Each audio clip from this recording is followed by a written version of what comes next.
Bonjour à tous. Bonjour. Nous allons attendre 1 ou 2 minutes le temps que tout le monde se connecte. Oui. Surtout que ça va être un sujet bien costaud aujourd'hui. On rentre dans le dur là. Voilà, il est 32. On y va. Bonjour tout le monde. Nous sommes ravis de vous retrouver pour ce 3e webinaire Conso qui aujourd'hui est sur le thème des variations de périmètre. Donc on y va crescendo en effet sur la difficulté des comptes Conso. Normes françaises. Cette série de 6 webinaires traite des sujets en normes françaises. Alors, petit rappel logistique, donc ce webinaire est enregistré. Vous pourrez retrouver le replay et le support qui vous seront envoyés d'ailleurs à l'issue du webinaire. Et vous pourrez le retrouver sur notre page YouTube aussi, si vous le souhaitez. Si vous avez des questions au fur et à mesure du webinaire, vous pouvez les poser dans le chat. Vous aurez aussi nos coordonnées si vous voulez nous les envoyer par mail si c'est des questions qui sont un peu plus spécifiques. Et puis, Fadia et moi, on vous répondra avec plaisir, donc n'hésitez pas. Alors, je vais commencer par vous présenter le sommaire. Donc, le sujet étant très vaste, on a ciblé quelques sujets les plus récurrents sur les variations de périmètre. Donc, goodwill, badwill, entrée-sortie de périmètre, augmentation puis diminution du pourcentage d'intérêt, fusion entre filiales du même groupe, et puis on vous présentera ensuite notre offre. Je te laisse commencer, Fadia. Oui, merci Claire. Donc bonjour à toutes et à tous. Donc je suis Fadia Reguet, je suis diplômée d'expertise comptable et ça fait une vingtaine d'années que je pratique les comptes consolidés. Je suis également coach professionnel, donc niveau RNCP, et accrédité Process Communication. Donc aujourd'hui, et puis ça fait quand même déjà à peu près 14 ans que je travaille avec Sup Expertise, donc l'ordre des experts comptables, service formation, et je fais du coaching mémoire pour le DEC et qui s'est renforcé en fait là aujourd'hui parce que le coaching mémoire est passé sous CPF. Donc voilà. Merci Claire, à toi la parole. Donc moi, c'est Claire qui est le maître. Je suis aussi diplômée d'expertise comptable. Je suis associée chez PKF Arcelon depuis un peu plus de 2 ans maintenant. Je suis en charge, en responsabilité de l'équipe consolidation et reporting pour PKF Arcelon, qui traite donc des consos où qu'elles soient en France. Et personnellement, je suis basée à Rennes. À Rennes aussi, je suis professeure vacataire à l'IGR, l'IAE de Rennes. J'enseigne la consolidation, évidemment, à de la filière CCA en Master 1. Voilà, brièvement. Hop, on poursuit. Donc, sur la présentation de l'offre, enfin de PKF Arcelon, plus exactement. Donc, PKF Arcelon qui est issu, en fait, c'était la branche expertise comptable de PwC. Des associés personnes physiques ont racheté quelque part cette branche expertise comptable pour fonder PKF Arcelon, donc qui accompagne les organisations, les dirigeants et les entrepreneurs dans le pilotage de toutes les étapes de leur structuration, leur développement et leur transformation. On est actuellement 930 personnes avec 70 associés, 30 bureaux en France, donc Paris, mais pas que. On est quand même, on a une belle implantation sur tout le territoire en France. Et pour vous donner un ordre d'idée, on est à 93 millions d'euros de chiffre d'affaires. Et PKF Arcelon, en termes d'activité, donc traite évidemment de tous les sujets classiques d'expertise comptable, du conseil, du commissariat aux comptes, de la paye, transactions, j'en oublie certainement, et donc consolidation. Ce pourquoi nous sommes là aujourd'hui. Voilà. Je laisse la parole à Fadia, donc qui commence avec les écarts d'acquisition. Alors, les écarts d'acquisition, un vaste sujet. Donc, le goodwill, écart d'acquisition, goodwill, badwill, écart d'évaluation, écart de première acquisition. Donc, c'est vraiment des termes aujourd'hui. On va essayer de simplifier un peu tout ça. Donc, l'écart d'acquisition, intervient lorsque une société acquiert une autre société. En cas de création de société, il n'y a pas d'écart d'acquisition qui est calculé. Donc, quand une filiale acquiert une première société, on calcule ce qu'on appelle un écart de première consolidation. Cet écart-là va, de ce fait, être divisé en deux. Une partie qui va être affectée, donc déterminée, on va savoir si on peut l'affecter à tel ou tel élément du bilan, actif, passif, et une autre partie où on ne saura pas comment l'affecter, qui constituera en fait l'écart d'acquisition, le goodwill ou le badwill. Donc, le calcul de l'écart de première consolidation, on verra plus tard, quand on va avoir cet écart, on va essayer d'affecter au maximum les montants aux éléments adéquats. L'actif, le passif, les immobilisations corporelles, incorporelles, parfois le passif parce qu'on peut effectivement se rendre compte qu'il y a des provisions, donc on va affecter de la manière la plus juste possible. Et cet écart d'évaluation, ça va être en fait la valeur d'entrée, il correspond à la valeur d'entrée des actifs et passifs réévalués dans le bilan, moins la valeur comptable. Donc, on va comparer les deux valeurs pour pouvoir identifier l'écart d'évaluation. Alors, à retenir l'écart d'évaluation, contrairement au goodwill, l'écart d'évaluation est soumis à impôt différé. Il faut comptabiliser un impôt différé, puisqu'en fait, c'est un écart de première consolidation. On sait à quel élément on l'affecte. Donc, on a un impôt différé à calculer. Ce qui n'est pas affecté, c'est le goodwill ou le badwill. Et en fait, cet élément, donc, c'est le prix d'acquisition moins la juste valeur des actifs et passifs identifiables, des éléments qui n'ont pas été affectés. C'est-à-dire le prix d'acquisition moins la quote-part des capitaux propres retraités qui revient à l'acquéreur. Alors, retenez bien un point quand même qui est essentiel, c'est que dans le calcul du goodwill, quand on calcule le goodwill, on prend les éléments de l'actif et du passif. OK. Nous avons une évaluation de l'entreprise, mais il n'y a pas que les éléments matériels et financiers. Nous avons aussi toute la dimension immatérielle, aujourd'hui, qui a une dimension, qui a une place importante dans l'économie, c'est donc par le biais de la CSRD, hein, et qui nous dit qu'effectivement, dans toutes ces informations extra-financières, on en tient compte de manière importante dans le calcul du goodwill. Ce n'est pas négligeable. Donc, le goodwill, une fois qu'on le calcule, on obtient soit un écart d'acquisition positif ou un écart d'acquisition négatif. S'il est positif, ce qu'on appelle en fait la survaleur, et s'il est négatif, ça va être le badwill. Mais en général, en règle générale, hein, nous, donc, sur l'expérience en tout cas que j'ai pu avoir sur les calculs des goodwill, ça fait une petite vingtaine d'années, c'est très souvent du goodwill, de la survaleur. On a très rarement du badwill parce que le badwill, ça voudrait dire soit on a acquis l'entité à des conditions avantageuses, mais pas que, parce que ça veut dire que derrière, la rentabilité est insuffisante par rapport à cette acquisition. Donc parfois, il y a des montages, parfois, il y a des explications claires, mais c'est un petit peu dangereux d'avoir un badwill. En tout cas, une fois qu'on a ce badwill, comment le détermine-t-on? Comment le comptabilise-t-on? Donc la comptabilisation du goodwill ou du badwill, elle est assez clairement expliquée dans le règlement ANC 2020-01. C'est un élément qu'on intègre au niveau de l'actif immobilisé du bilan en immobilisation incorporelle. Donc ça va, en fait, l'élément majeur, c'est que ça ne fait pas partie des immobilisations incorporelles, fonds de commerce ou autres, mais c'est vraiment une ligne bien spécifique de goodwill. Donc voilà, ça va être vraiment écart d'acquisition bien spécifique.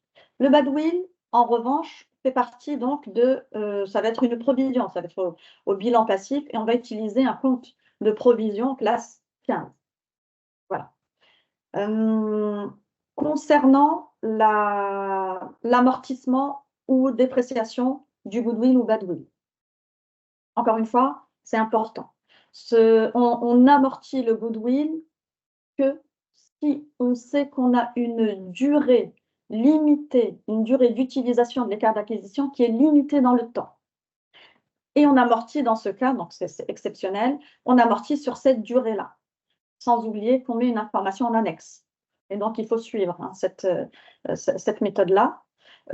Aujourd'hui, et la plupart du temps, on a des écarts d'acquisition dont la durée d'utilisation n'est pas limitée dans le temps. Et dans quel cas on n'amortit pas, mais on déprécie. Et là, la notion de dépréciation, elle est évaluée à partir d'un test de dépréciation du goodwill, un impairment test.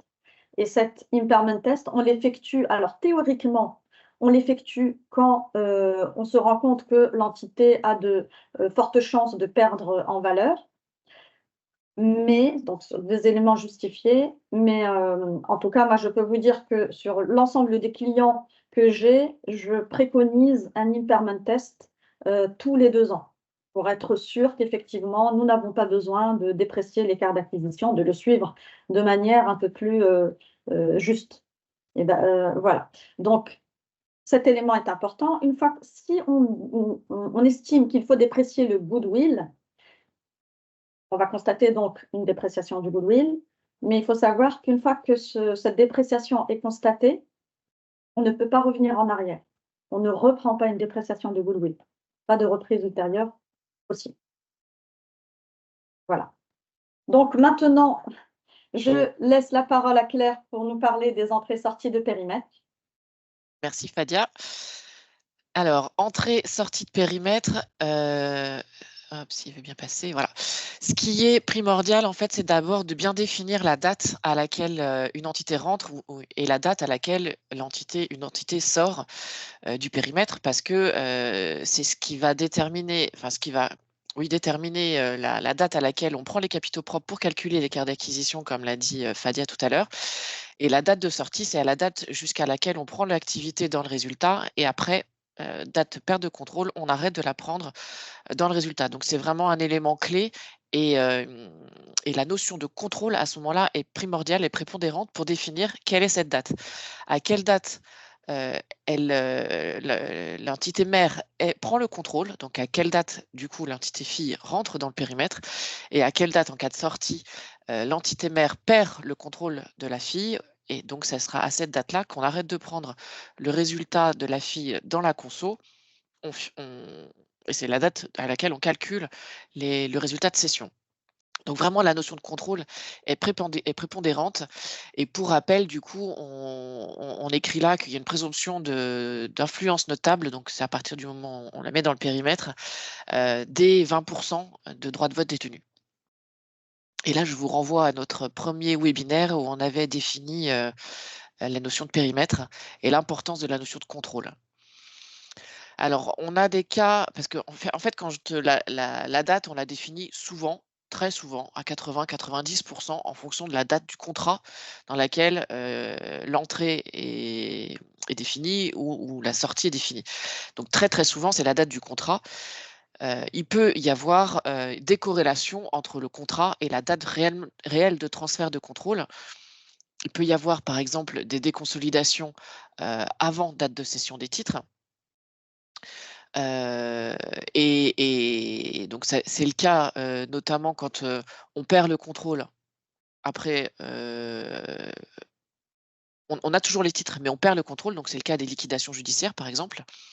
Et on a le cas, d'accords contractuels pré préalables, je cherchais mon mot, préalables à la date de sortie.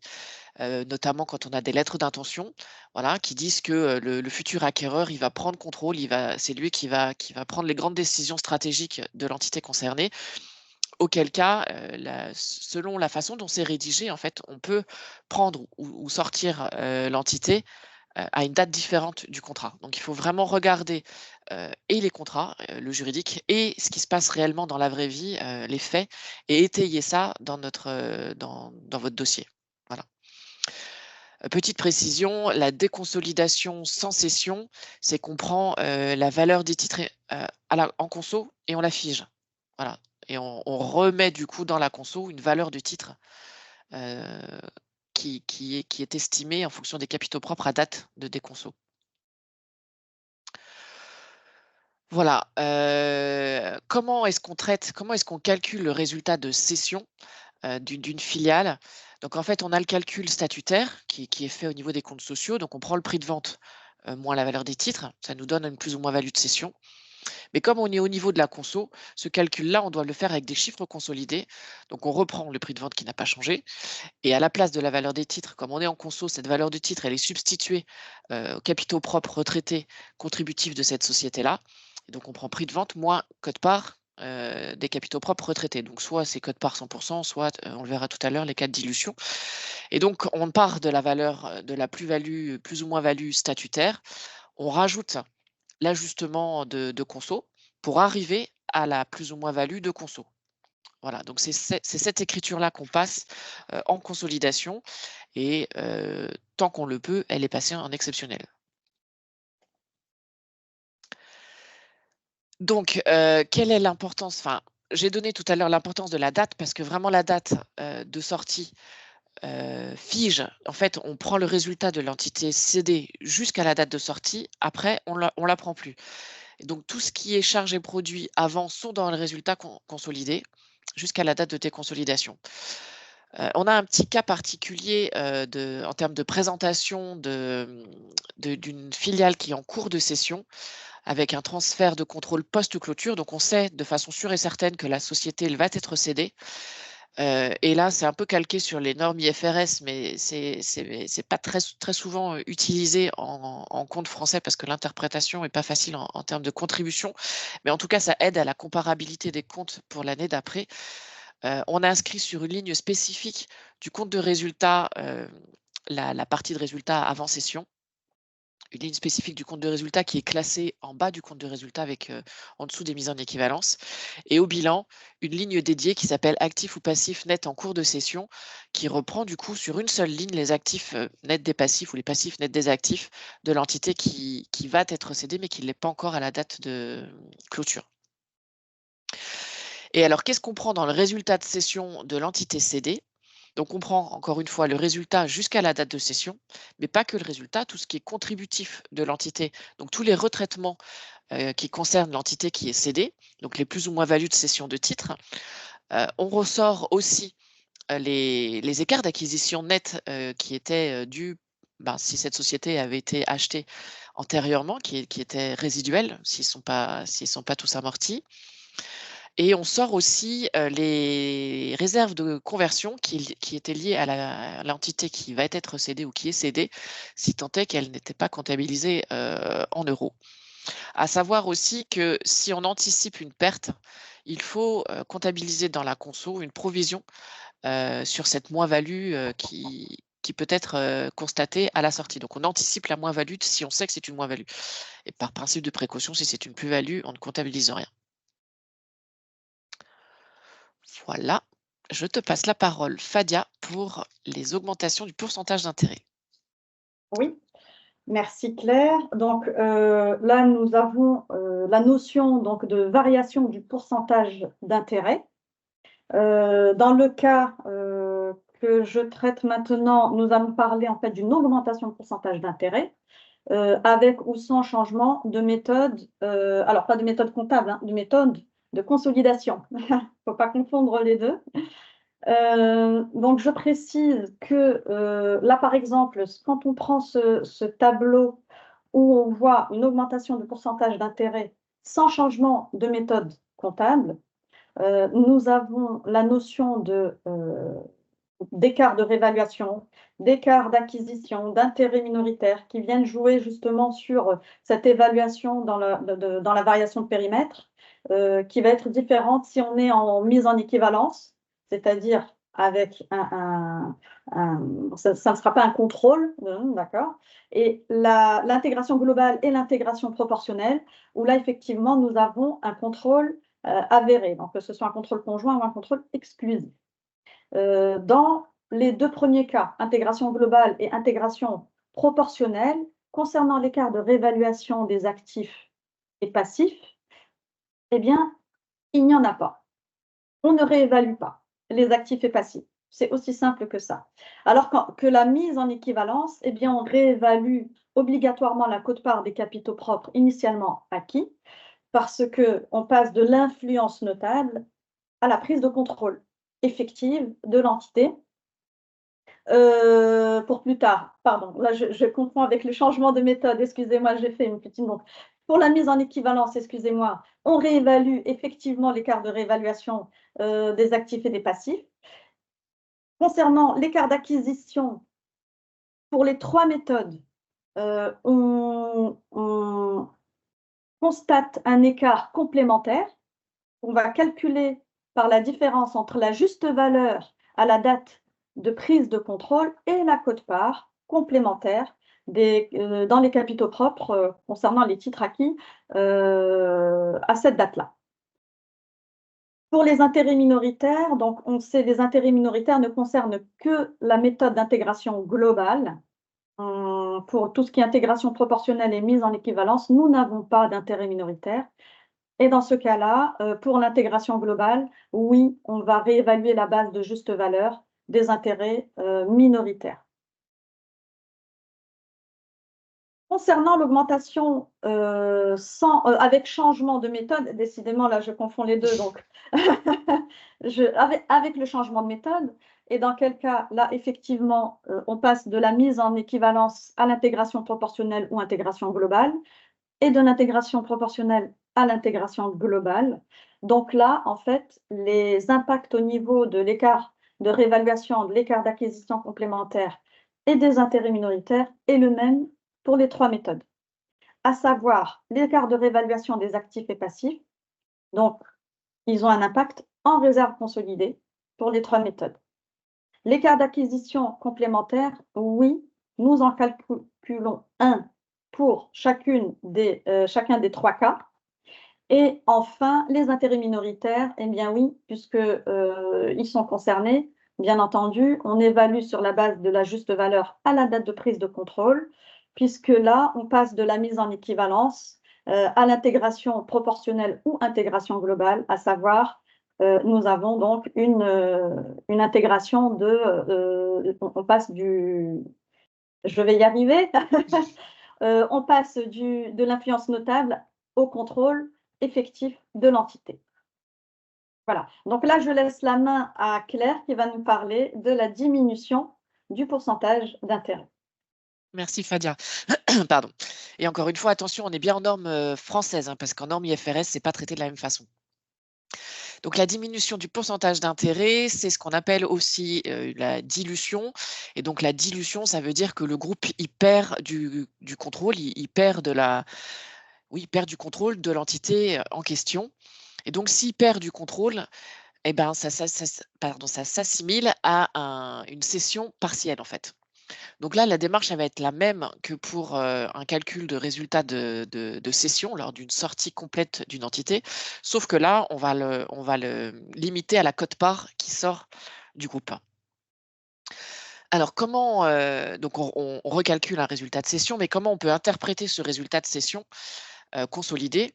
Donc, le résultat de cession consolidé, c'est le prix de cession, évidemment, moins la valeur, la contribution au bilan conso des capitaux propres de l'entité qui sort. Voilà.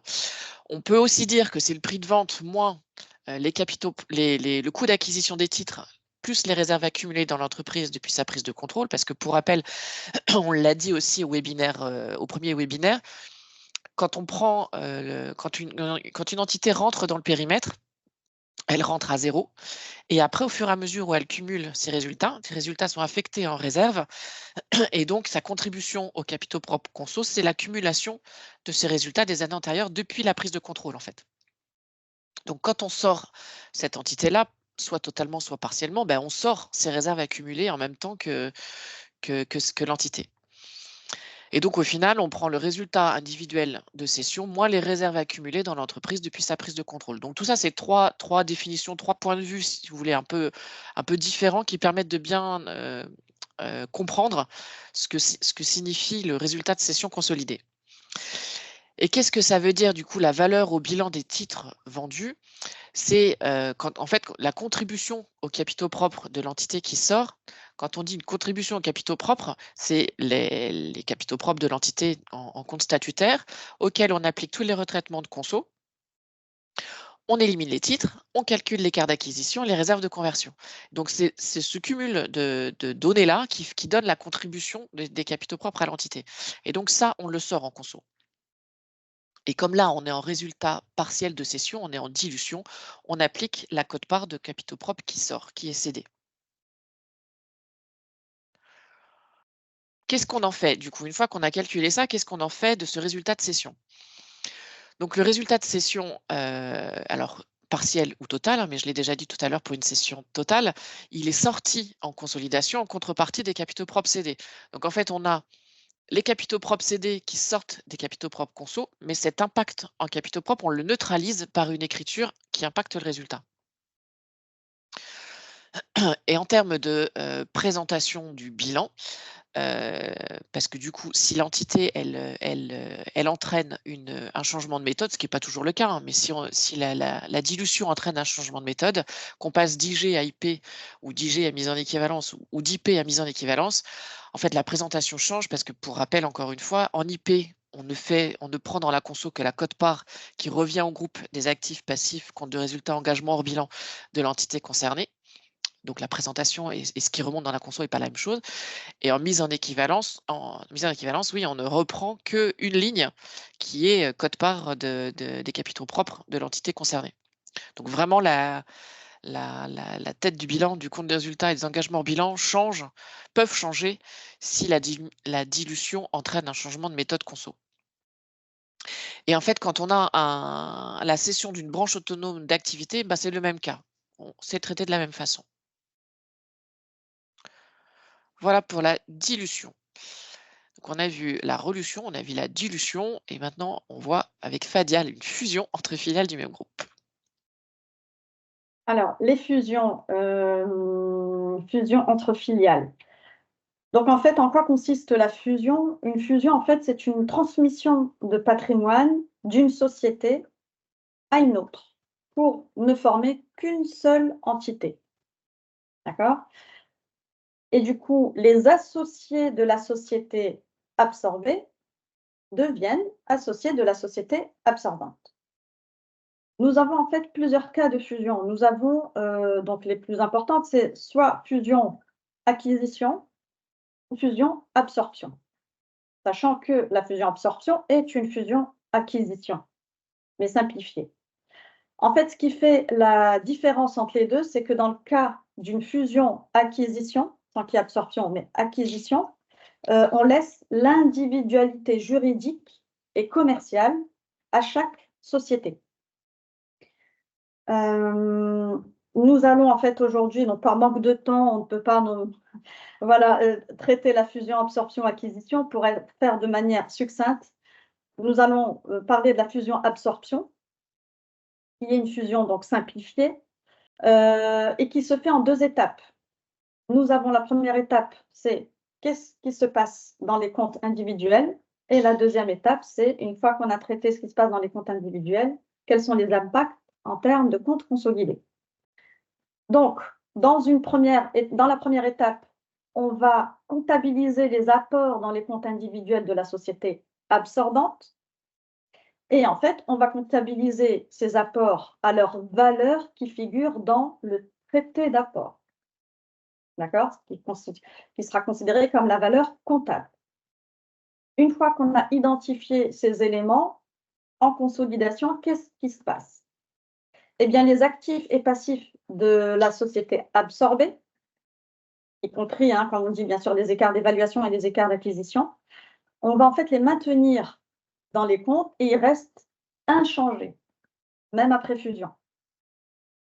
Les écarts d'acquisition, eux, ils sont maintenus en IMO incorporel sur la ligne spécifique IMO incorporel, goodwill.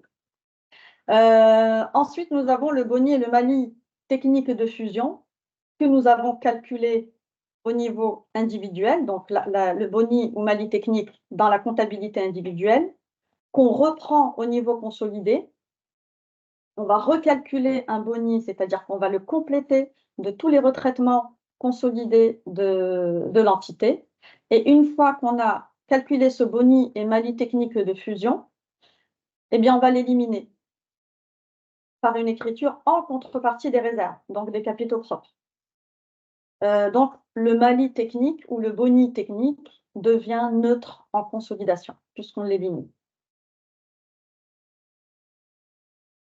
Que se passe-t-il en termes de prime de fusion? Encore des mots très techniques.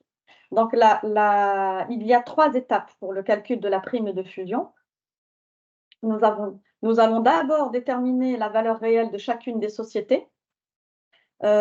Pourquoi? Parce qu'on va déterminer une parité d'échange. Donc, comme je vous l'ai dit, les associés de la société absorbée deviennent associés de l'absorbante. Donc, ils font un échange entre la valeur, les actifs et passifs de l'entité versus des titres de la société qui absorbe.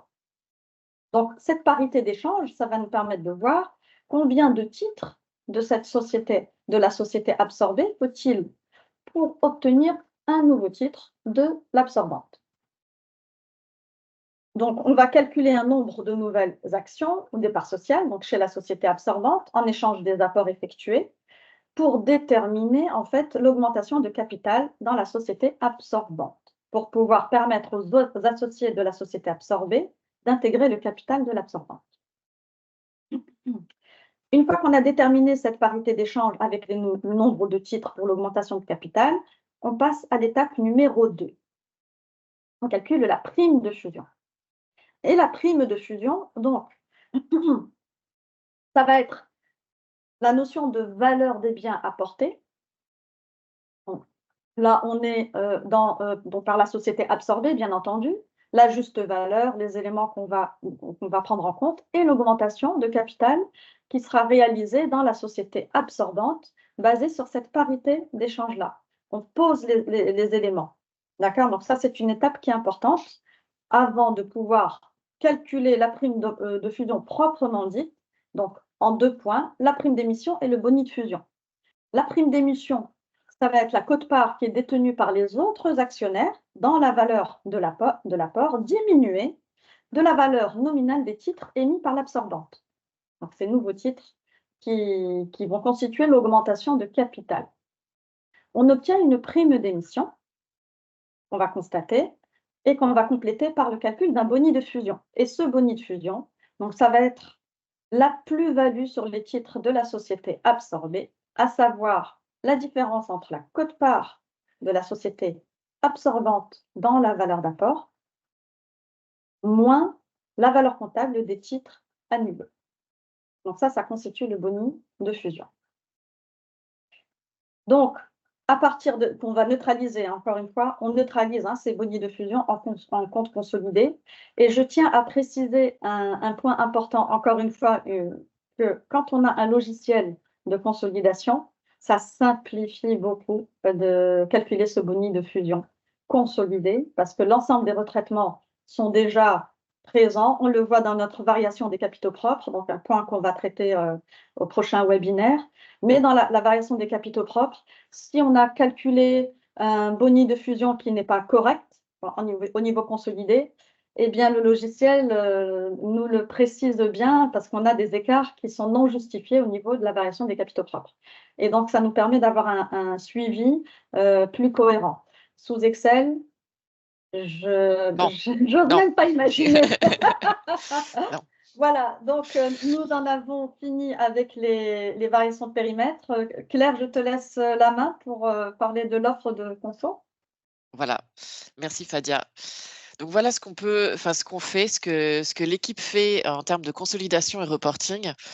Donc on fait beaucoup d'externalisation partielle ou totale de production de comptes consolidés.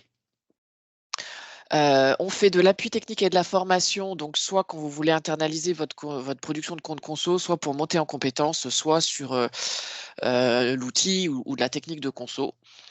On met en place des outils de reporting, de pilotage d'indicateurs consolidés, de chiffres consolidés pour vous aider à prendre des décisions ou à suivre vos agrégats de conso. On intervient aussi en audit de compte conso, alors soit pour valider des sujets techniques en amont de la venue de vos commissaires aux comptes, soit pour vous aider à comprendre les comptes conso, soit pour auditer tout simplement les comptes conso. On intervient aussi en renfort opérationnel, donc au sein de vos services conso, si vous avez un surcroît d'activité, une personne absente, on peut venir vous aider. Et implémentation d'outils de conso, donc avec les changements d'outils qui se profilent à l'horizon, va y en avoir, je pense, pas mal, de besoins d'aide à l'outil et de reprise de données historiques ou de paramétrage d'états spécifiques. On a rajouté aussi à notre offre, mais c'est pas encore sur le camembert qui vous est présenté, un volet IFRS. Parce qu'il y en a de plus en plus, voilà. Donc, on est capable de faire des diagnostics IFRS, du passage aux normes IFRS ou de l'analyse d'une norme IFRS spécifique. Et puis, un autre volet qui est un focus, en fait, sur le tableau de flux de trésorerie, qui est un document qui est à faire en compte consolidé et qui permet, en fait, une analyse beaucoup plus poussée, en fait, des chiffres de la conso et qui permet aussi de donner des indices d'amélioration dans l'analyse du BFR, de l'amélioration de la gestion et le suivi de trésorerie. Voilà. Et puis Fadia a une casquette complémentaire qu'elle va vous présenter. Oui, alors une casquette en fait de coach professionnel et aussi de formatrice. Donc ça, ce sont 2 points sur lesquels nous pouvons également vous accompagner. D'une part, pour mettre en place le projet au sein de vos équipes, de la production des comptes consolidés, fédérer en fait les équipes à ce projet, donc avec un coaching collectif autour de l'intelligence collective. Et d'autre part, vous formez également avec une pédagogie, une ingénierie pédagogie que j'ai développée, vous formez sur des points techniques de conso, vous formez sur l'utilisation d'outils aussi. Et voilà. Donc, merci bien. Nous avons fini avec la présentation. Maintenant, on passe à vous de prendre la parole. On vous écoute si vous avez des questions. N'hésitez pas via le chat ou sinon vous pouvez lever la main et on vous enlèvera, on vous remettra le micro.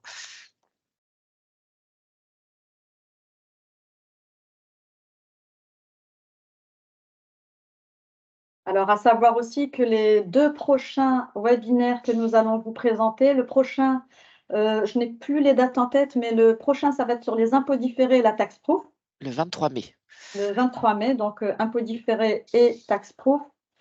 Et le dernier qui sera en juin, l'avant-dernier en juin, pardon, sur… Le 13 juin. Voilà. Merci Claire. Qui sera sur les variations de capitaux propres et le tableau de flux de trésorerie. Et le dernier, Le 2 juillet. merci, le 2 juillet, donc sur les états financiers consolidés, l'annexe, le passage du social au consolidé. Donc voilà, comment on finalise la consolidation. Alors, on a une personne qui lève la main. Oui. Je vais tenter de autoriser le micro. Bonjour, nous vous écoutons.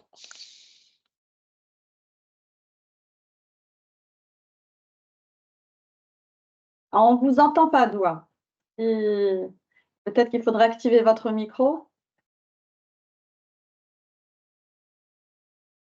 On n'entend rien. Non, j'entends pas. Ou alors essayez d'écrire votre question dans le chat, on la relira. Ah, désolé, on ne vous entend vraiment pas.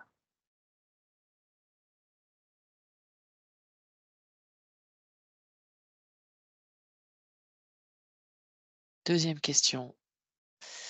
J'espère que le micro va marcher.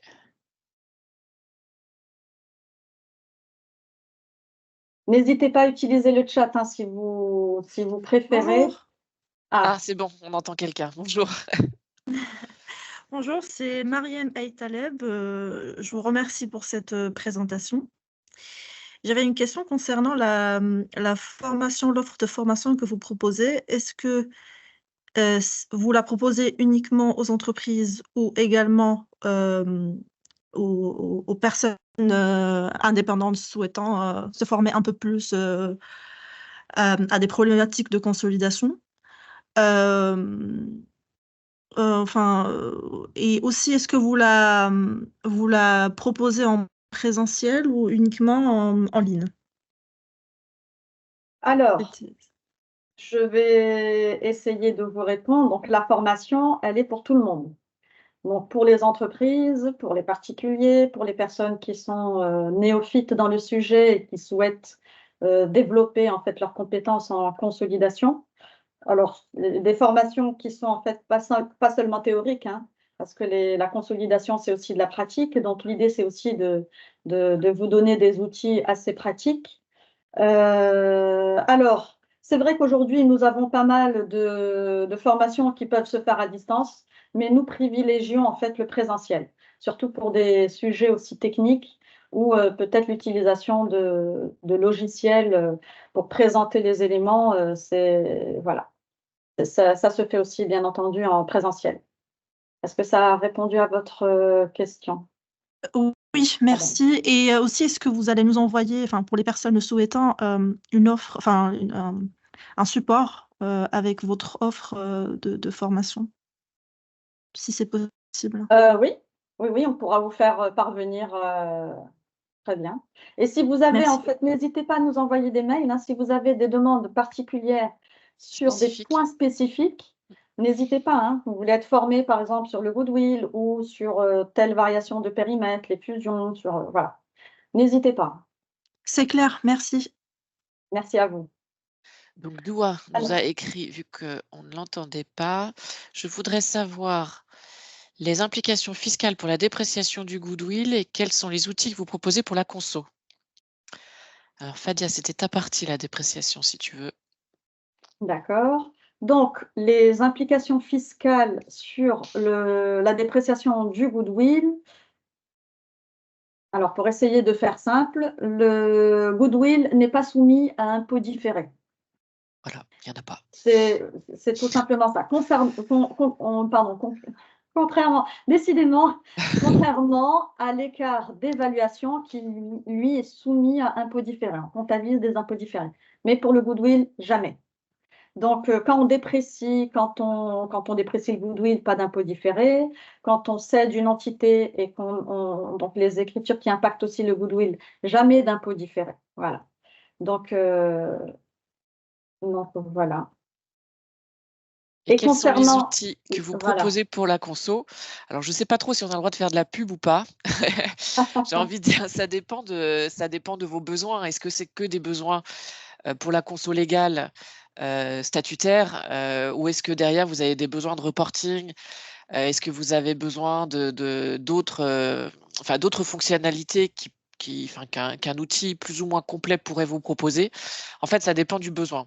Donc, si vous voulez qu'on échange, on pourrait le faire à part, mais enfin voilà, il y a différents outils sur la place. C'est vrai qu'il y en a qui arrivent à date de péremption, mais ça dépend vraiment du besoin. En tout cas, pas Excel. Pitié, pas Excel. Mais il y en Alors, a, il y en a, il y en a vraiment des biens. on a une autre question concernant la dilution et la cession Ah, de titres. Donc, effectivement, donc Claire, si tu veux, c'est ta partie. Et l'exemple, donc bonjour, dilution ne signifie pas toujours cession de titres. Exemple, un actionnaire souscrit une augmentation de capital. Et donc, dans ce cas, comment on traite ce cas-là? ouais, alors en fait, c'est vrai que enfin, ça se traduit quand même par dilution, mais de ce que je comprends, dites-moi si je me trompe dans l'interprétation de votre question, mais c'est si jamais on a un actionnaire, donc un minoritaire qui souscrit à une augmentation de capital qui lui est réservée, auquel cas, du coup, le groupe est forcément dilué parce que l'augmentation de capital est réservée à cet actionnaire minoritaire, donc ça se traduit quand même par une dilution. Et c'est vrai que le calcul est spécifique parce que là, on n'a pas de prix de vente, on n'a pas de contrat d'acquisition. Enfin, ce prix de vente, en fait, il est remplacé par quel aurait été le prix que le groupe aurait dû mettre pour rester à même pourcentage de détention. Voilà, ça devient un peu plus technique, mais si la question était en cas d'augmentation de capital inégalitaire, ça se traduit quand même par une dilution. Mais en effet, c'est pas une cession titre. Je suis d'accord. Est-ce que ça répond à votre question?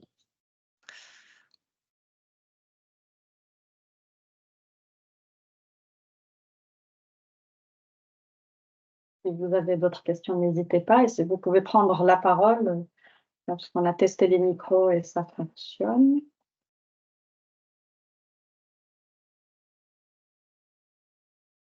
Alors, je ne sais pas, Doua, si c'est une autre question ou si c'est la même que tout à l'heure, parce que votre micro est resté ouvert, je pense.